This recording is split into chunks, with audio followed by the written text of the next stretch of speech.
the night the armband hit the ground.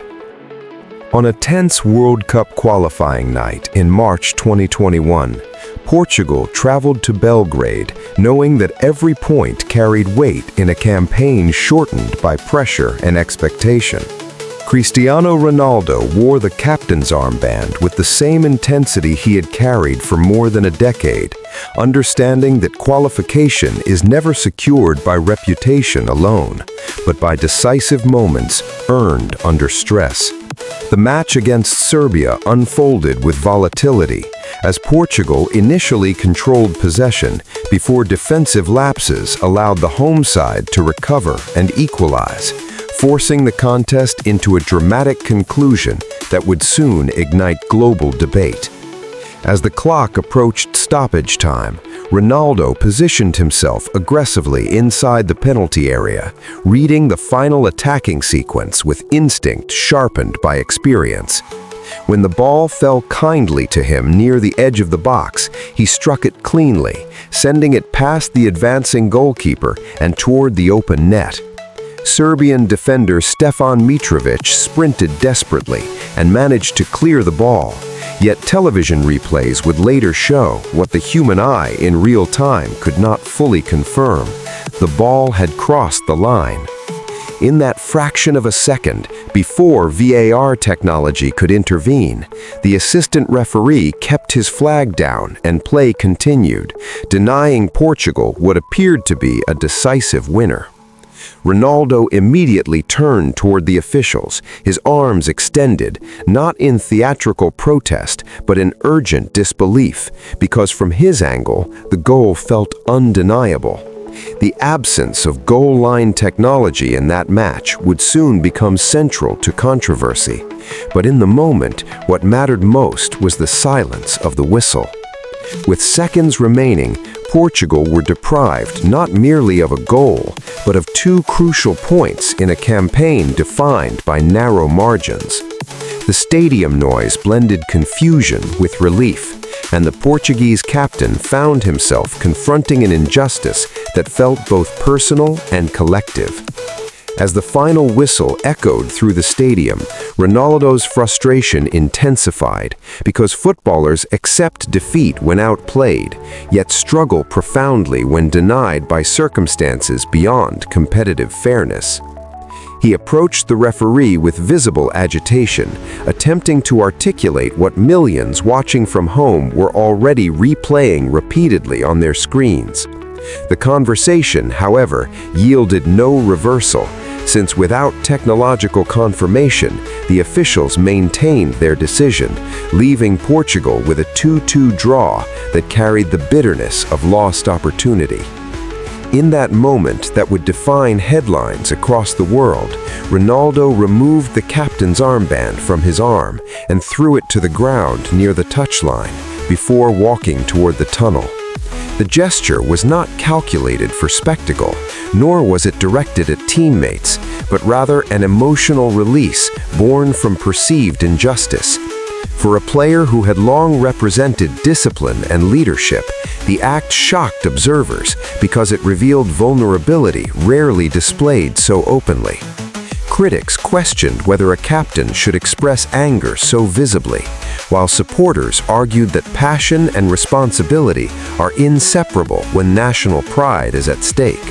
The image of the armband resting alone on the grass quickly became symbolic, representing not surrender, but protest. Later reports would reveal that a stadium worker found the armband and eventually auctioned it for charity, transforming a moment of anger into a gesture of generosity that funded medical treatment for a child in need. Thus, what began as frustration evolved into unintended impact, illustrating how even emotional reactions can ripple beyond the boundaries of sport. Nevertheless, in that immediate aftermath, Ronaldo's departure down the tunnel encapsulated the weight he felt as captain, burdened not only by personal ambition, but collective expectation. In the days that followed, Slow-motion footage circulated endlessly across sports networks and social media platforms, each angle reinforcing the same conclusion: the ball had indeed crossed the line. Analysts debated officiating standards, federations discussed technological investment, and public opinion largely sympathized with Portugal's grievance. For Ronaldo, however, the controversy transcended validation, because acknowledgement after the fact does not restore points lost within qualification tables. When questioned publicly, he tempered his frustration with measured reflection, explaining that his reaction stemmed from competitive intensity rather than disrespect toward the sport.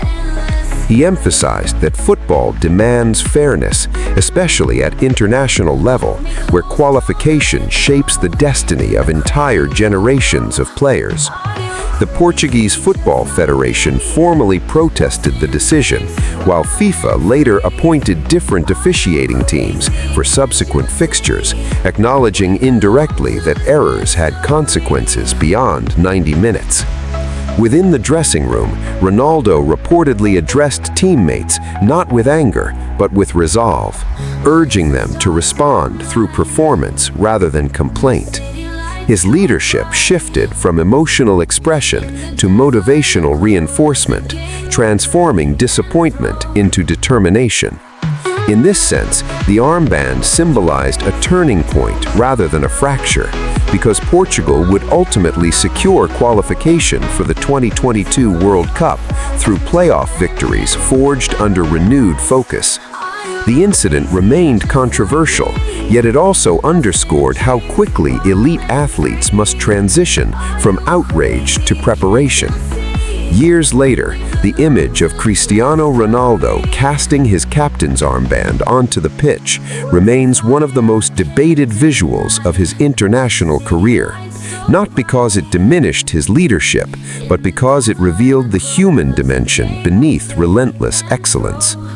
Captains are often portrayed as composed beyond emotion, yet responsibility at the highest level amplifies reaction when fairness appears compromised. That night in Belgrade demonstrated that passion can coexist with authority, even when expressed imperfectly. The armband itself, recovered and later sold to support a charitable cause, acquired a narrative far richer than its initial symbolism of anger. It became associated with resilience, redemption, and the broader conversation about technological advancement in modern football.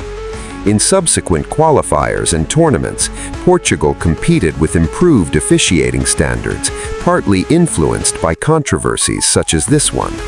Thus, an isolated incident contributed indirectly to systemic change.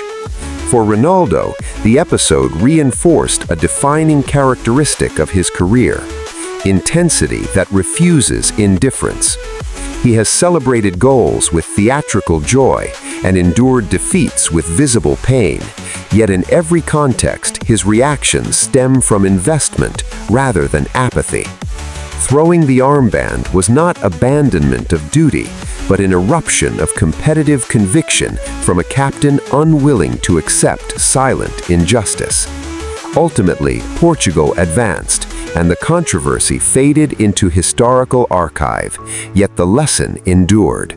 Leadership does not eliminate emotion, it channels it forward. On that night, as the armband struck the grass, football witnessed not a collapse of character, but a momentary exposure of how deeply victory still mattered to a player who had already conquered nearly everything.